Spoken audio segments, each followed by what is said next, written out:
Hey everyone, let's talk elections. I know, they can sometimes feel like information overload, dates, deadlines, where to go, what to bring. It's a lot. But that's why we're here today to break down all those Missouri voting essentials so you can head to the polls feeling confident and ready to rock that civic duty. You hit the nail on the head there. It's easy to get bogged down in the details, but remember, voting is about making your voice heard and shaping the future, right? Absolutely. But to make that voice heard effectively, you got to know the rules of the game, right? Right. So shall we start with the basics then? Yeah, let's do it. When and where do we even vote? It's always a Tuesday, right? That's right. Always a Tuesday, and in Missouri, those polls are open from 6:00 a.m. to 7:00 p.m. Okay, so whether you're an early bird or rushing after work, you've got options. But what if I'm running behind, like really cutting it close? As long as you're in line at your polling place by 7:00 p.m., you're good to go. Well, that's good to know. It's like catching a flight. Got to Mhm. be in line before they close the gate, or you're out of luck. Speaking of which, how do people even find their assigned polling place? You've got a couple options there. We actually included some handy links in your personalized source material, so if you want to grab your phone real quick, you can look it up right now. Oh, that is handy. While you're doing that, let's talk about something else that's super important, because showing up without this is a total buzzkill. Voter ID. What does Missouri accept? So in Missouri, you do need a valid photo ID to vote in person. Pretty standard stuff. A non-expired Missouri driver's license or non-driver ID works. A non-expired military ID, those veteran IDs are included too, or a non-expired U.S. passport. Got it. Anything else fly? Yep, they'll also take other photo IDs issued by the U.S. or Missouri, as long as they aren't expired, of course. Oh, and there's a little quirk about Missouri driver's licenses and non-driver IDs. Even if they expired after the last general election, they're still valid for voting. Oh, really? Yeah. That's interesting. Like a built-in grace period for those of us who are a little forgetful about renewals. Raises my hand sheepishly. Okay, so we've covered the ideal scenario. You know where to go and you've got your ID. But what if, despite our best efforts, you end up at the polls without an acceptable ID? Game over. Not at all. You can still cast a provisional ballot. Okay, provisional ballots. Tell me more about those. Well, provisional ballots are interesting. They were introduced to address concerns about disenfranchisement, but some argue they create a two-tiered voting system. What are your thoughts on that?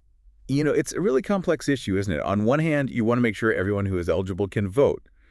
But then there's also the integrity of the election process to consider, right? It's about finding that balance. Exactly. And that's where those provisional ballots come in. They're like a safety net, Hmm. allowing people to vote even if there are questions about their eligibility. Now, to make sure that provisional ballot is actually counted, you have a couple options. Okay, lay them on me. One, you can bring an acceptable photo ID to your polling place that same day before they close up shop. So a little last-minute scramble, but doable. What's the other option? The second option is to make absolutely sure that the signature on your provisional ballot envelope, it's got to perfectly match the signature on your voter registration. They're going to be comparing. No pressure. Right. It's all about making sure every vote is legit and counted accurately. Now, moving on from IDs, let's talk about the ballot itself. Missouri's made a big change recently. Oh, yeah. Fill me in. No more straight ticket voting. You're going to have to mark your choices for every single candidate individually. So no more one-and-done voting. I see. So now with the individual selection thing, it's all about promoting more informed voting, right? What are the pros and cons there, you think? That's a great question. I mean, on the one hand, it encourages voters to, engage with each race a little more deeply, think about it. Potentially, this could lead to a more nuanced understanding of the candidates and what they stand for. But on the flip side, it could also mean longer wait times at the polls, if everyone's taking more time to fill out their ballot. That makes sense. No more autopilot voting. Got to do your homework and be an informed voter. But I got to admit, thinking about navigating a super long ballot with all those races, it feels a bit daunting. I get it. It can feel like a lot. But the voting machines are actually designed to be really user-friendly. They are really quite intuitive and easy to navigate. Plus, the election judges at your polling place, they're there to help. You can always ask for a demonstration or just ask them any questions you might have. Think of them like those friendly guides, there to make sure everyone understands their rights and can navigate the process without a hitch. Okay, that is reassuring. But what about those accidental slip-ups? Like, say I'm not paying attention and accidentally overvote in a race. Am I doomed? You're totally fine. Missouri's got your back. They actually have a second chance voting feature on the machines. It's like a safety net. You can correct any accidental overvoting before submitting your ballot. Okay, this second chance voting thing, this is really intriguing me. Tell me, is it really foolproof? Like, how does that even work? So before you finalize and cast your vote, the machine is going to show you a summary of every selection you've made. Kind of like, when you're about to hit send on an important email, you do a final check, you can review every single choice, and if you see you've overvoted somewhere, you can go back and fix it right there on the screen. Okay, that makes me feel way better, knowing there's a backup plan for those oops moments. But speaking of making voting accessible, what about folks with disabilities or people who might have mobility challenges? What's Missouri doing to make sure everyone can participate? That's a great point, and I'm happy to say that Missouri has actually taken some really great steps toward making voting accessible for everyone. For instance, if you've got limited mobility, you can actually vote curbside. No way. Curbside voting. Tell me they bring the ballots out on a silver platter. Close. No silver platter, but it's pretty straightforward. You just pull up to the polling place, have someone go inside and let them know you're there for curbside, and they bring a ballot right out to your car.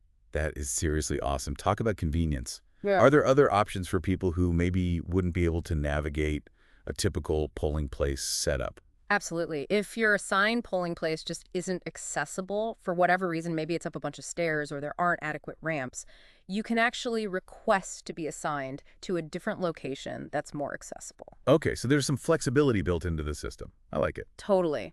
And get this, every single polling place in Missouri, they're all required to have accessible voting systems. We're talking audio ballots for people who are visually impaired, text enlargement options on the screens for folks who need bigger print. They've really thought of it all. Wow, that's really impressive. It seems like they've been really thorough about addressing accessibility, making sure everyone feels welcome and included in the process. Exactly. And then for folks who have permanent disabilities, there's the option of permanent absentee voting. Basically, you'll automatically get that absentee ballot application before each election, so you don't have to request one every single time. That is so smart and convenient. How does someone get that set up? It's super easy. Just reach out to your local election authority, and they can walk you through the process. Perfect. Okay, now let's talk absentee voting in general. It can feel kind of confusing, like when's the deadline? How do I do it right? All that. Can you walk us through it? You bet. Absentee voting is a great option if you meet certain criteria and can't vote in person on election day. What are some of those reasons? When are you allowed to vote absentee in Missouri? Well, you can vote absentee if you're going to be out of town on election day, if you're sick or have a disability and can't get to the polls, even for religious reasons. And get this, you can vote absentee if you're incarcerated but still eligible to vote. Wow, I had no idea. It's great that they've considered so many different situations that people might find themselves in. Oh, they've also included people who work for the election authority, first responders, healthcare workers, law enforcement, recognizing that sometimes those jobs, they don't always make it easy to get to your polling place. That makes a lot of sense. It's all about making sure that everyone has that equal opportunity to participate. Now, for the logistical stuff, how do you actually request and submit an absentee ballot? All right, so first and foremost, you want to make sure you request that absentee ballot from your local election authority. Don't send it to the Secretary of State's office. It won't get processed there. Oh, good to know. Local it is. Yes, local. And timing is key here. Make sure you request that ballot and send it back in by the deadline. You can actually find all those dates on the Secretary of State's website. They've got a super helpful calendar with all the important dates right there. Gotta love a good deadline. Okay, anything else first-time absentee voters should know about? Yes, actually. If it's your first time voting by mail, you'll need to include a copy of your ID with your ballot when you send it back. And it's got to be one of those acceptable forms of ID that we talked about earlier. Right, so driver's license, passport, military ID, that sort of thing. Got to maintain that voter integrity. Exactly. It's an important measure to make sure everything's on the up and up. Totally get it. Now, are there any exceptions to the ID requirements for absentee voting? There are, actually. Overseas and military voters and people with disabilities, they might be exempt from some of those requirements. It's always best to double check the specifics for your situation, just to be on the safe side. Yeah, better safe than sorry. Right. What would you say to someone who's listening to all of this and still feels, a little overwhelmed or unsure about absentee voting? I would say don't hesitate to reach out to your local election authority. Seriously, they're a fantastic resource and they are there to help. Don't let uncertainty or being intimidated stop you from voting. Love that. Knowledge is power, right? And you've got the knowledge now. Exactly. And remember, even though you're voting absentee, you still got to pay attention when you're filling out that ballot. Right. No zoning out. What do people need to keep in mind? Since Missouri got rid of straight ticket voting, you're going to have to vote for each candidate individually, even on an absentee ballot. Think about each choice you're making. Right on. Every race matters. Okay, let's go back to provisional ballots for a sec. If you do end up casting a provisional ballot, what happens next? If you end up casting one of those, they'll give you a stub that has instructions on how to check if your vote was counted. You can track your ballot, make sure your voice was heard. That is reassuring.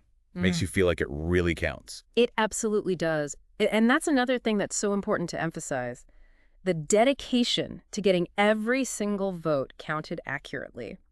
From accessible voting options to provisional ballots, the system is designed to make sure every voice matters. Okay, we have covered a ton of information today. Polling hours, ID requirements, accessible voting, absentee voting, provisional ballots. We really did a deep dive. Yeah. So what are some key takeaways for our listeners? Yeah, we covered a lot. It's a lot to digest, but hey, that's what deep dives are for, right? Right, we're diving deep into this stuff so you don't have to. And hopefully you walk away feeling like, okay, I got this. I can do this voting thing. Exactly. No more election anxiety. You've got your roadmap. You know where to go, what to bring, and you've got options, even if things don't go exactly according to plan. Absolutely. And you've been asking some really great questions today, which tells me you're already thinking critically about this stuff. Well, I do have one more question, if you don't mind.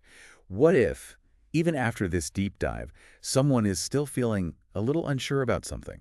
Like, where can they go for more information to double-check something we talked about? Oh, that is such a good question. Because even with everything we talked about today, it's always smart to, make sure you've got the most up-to-date info. So where should people go? The Missouri Secretary of State's website is really the best place. They have a ton of resources specifically for Missouri voters, like sample ballots, FAQs, all of that, and it's all really easy to navigate. Consider it your one-stop shop for all things Missouri voting. Exactly. They've really made it easy to get the information you need, to feel prepared and confident on Election Day. And at the end of the day, that's what it's all about, right? It's not just about memorizing a bunch of rules. It's about understanding that you have a voice and that your vote matters. Absolutely. You have the power to shape your community to make a difference, and that all starts with casting your vote. Don't underestimate that power. Couldn't agree more. Well, folks, that's a wrap on our Missouri voting deep dive. We hope you feel informed, empowered, and ready to rock the vote. Remember, your voice matters, so make sure it's heard. Until next time, stay curious and stay engaged.